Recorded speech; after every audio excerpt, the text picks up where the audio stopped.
So today I have two stories coming out of the North Coast, the tourism capital of Jamaica. In the first story, coming out of Negril, the iconic Rick's Cafe saw over 390,000 visitors stepped into the Rick's Cafe in 2024. And that is the most customers they have ever seen in the history of Rick's Cafe. And in 2025, they are expecting over 500,000. And in the second story, the Minister of Tourism, the Honorable Edmund Bartlett, promised the tourism workers of Jamaica that the tax will be removed from gratuity in 2025. So the promise is 2025, no tax on tips. Let's talk about it.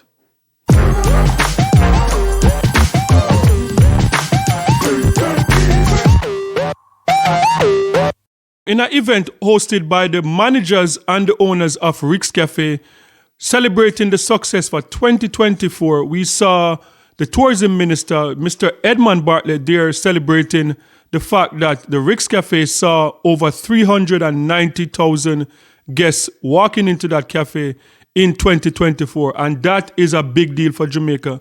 Rick's Cafe is an iconic cafe in Negril that is at a location where, you know, people just go, they'll have lunch, they'll have a drink at the bar, and it's very iconic for that rock where people just jump off the rock into the ocean.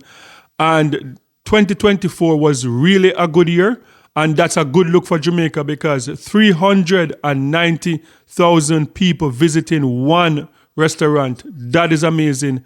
And in that celebration, they also talk about an expansion and what they're looking forward to in 2025. So TVJ was there to cover it. So let's take a look from TVJ. Good evening and welcome to the Business Day. I'm Andrea Chisholm. Rick's Cafe has undergone a major expansion with the hope of bringing more business to the popular entertainment hub in Negril, Westmoreland. Details of the investments were outlined on the weekend. Like the fireworks going off in the night sky, the operators of Rick's expect an explosion of additional visitors to the attraction to enjoy a new offering dubbed the Red Stripe Experience. Over 390,000 persons visited Rick's last year. That is more than 1,000 per day on average. The expanded space can accommodate an additional 300 visitors. And the management of Rick's says the additional space will therefore help to diversify their offerings to large groups of tourists. We've been getting a lot of people and we're having a hard time just to find a private space to accommodate Jamaicans and tourists alike. So the Red Stripe Experience provides that for us now. So we're now able to provide a private space that can cater to a large group of people, and we're very excited about that. Okay, so that was the coverage from TVJ, and this is very exciting news for not only the tourism industry, but for Jamaica in general, because one of the things that, you know, for personally, I always complain about is when you go to Jamaica and people go to the all-inclusive hotels and people, they don't leave the hotel. But in order for the Rick's Cafe to have like over 390,000 guests coming there in 1 year, it shows that they're moving in the right direction and that there are more people now going out, especially in Negril. What I love about Negril is that different from like Runaway Bay and Montego Bay, Negril has it have this little vibes like a small town where you at any given day you'll see tourists walking up and down the street of Negril, and that is what I love about Negril the most, because that 7 mile strip where a lot of small hotels are that are not all inclusive hotel, and you will find people just walking across, going to the market, going to KFC, going to get some pizza, going to get some jerk chicken on the side of the road. So Negril just have like a nice, good, small town type of feel. And it's just a good look that, you know, Rick's Cafe, one of the most iconic cafe in Jamaica, that they would see so much customers in 2024 and 2025, hoping to see this, as they say, like over 500,000 people in Rick's Cafe. And Jamaica is one of my first trip for 2025. So I'm looking forward to being in Jamaica, and Rick's Cafe is one of the stop that I have on my list. So it is a good look. And not only that, but the employment. They mentioned about 110 people will be employed from their expansion.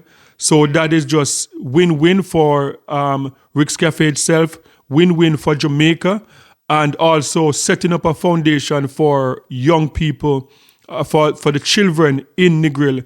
That is also a good look. And I know Negril, as I said, Negril is a small town. There's a lot of community development. There's a lot of philanthropy going on in that small area of Negril. So that's a good look. So yeah, Rick's Cafe, 500,000 in 2025. Can't wait to see that. Okay, guys, so the next story I want to cover is taken from the Jamaica Observer, and this is also about the tourism minister, Mr. Edmund Bartlett. Okay, so tourism minister Edmund Bartlett has indicated the government's intention to remove the tax on gratuity for all workers in the tourism industry. He argued that the move will increase the workers' take-home pay by almost 100%.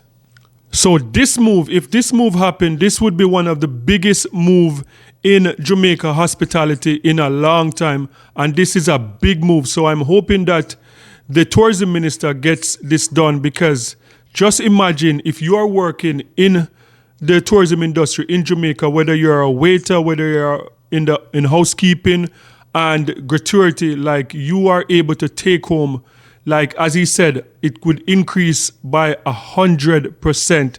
So just imagine taking home $30,000 and then this takes place and now you're taking home $60,000. This would be a game changer.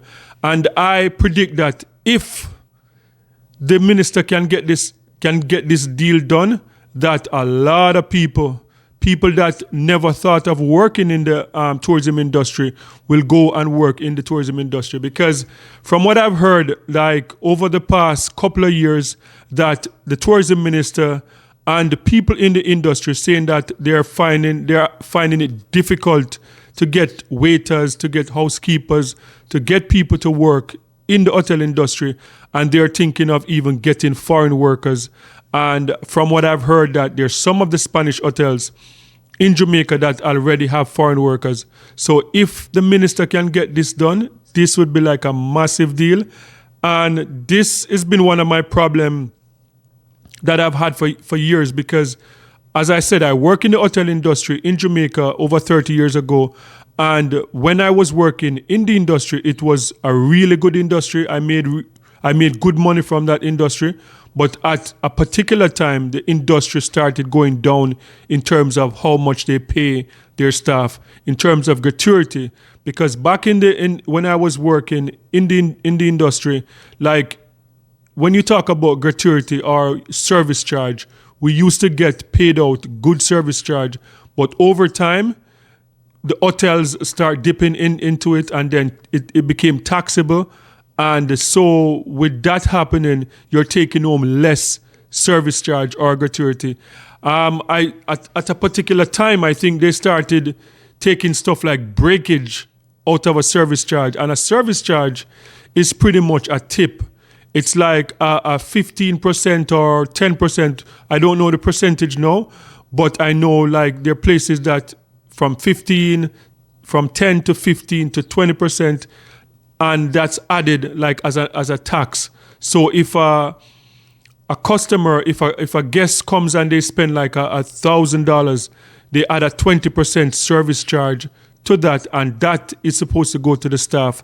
But over the time, over years, and it just became one of those things that they collect breakage out of it. So breakage is when like cutleries and glasses and plates go missing and they want to replace them. Instead of using their money, they take from the service charge or from the gratuity to do that. And it also became taxable. So instead of going home with a lot of money from that pool of service charge or gratuity, the staff are left with little or nothing. So I hope that the minister can get this done. And this would be a game changer, and this would be, to me, one of his greatest accomplishments as Minister of Tourism. Because yes, Jamaica is already one of the top places in the world for tourism. Jamaica already see millions coming to Jamaica. The country earned millions of dollars from tourism for foreign exchange. The one bad part about Jamaica tourism is that the people that work in the industry are not paid well enough to have like not earning a living wage. And that is one of the bad thing about tourism in Jamaica. So if that can be fixed, if the government, if the Minister of Tourism can get that sorted out, I guarantee you that more people will be working in hospitality in Jamaica, and that could see an impact on crime rate going down, and like Montego Bay, Runaway Bay, Negril, Ocho Rios, the quality of life and the development in those areas could be much better if something like this happened. So guys, sound off in the comment section. Let me know what you think about these two stories, about Rick's Cafe trying to go for 500,000 people for 2025. Do you think that is possible? And what do you think about the Minister of Tourism and making this pledge that he's going to make sure that the people that work in the tourism sector, that their gratuity, their service charge will not be taxed, and that they will see 100% increase in their take-home pay because of that? Sound off in the comment section. Let me know what you think about this. And don't forget to like, share, and subscribe for more amazing content. And remember, peace. I'm out.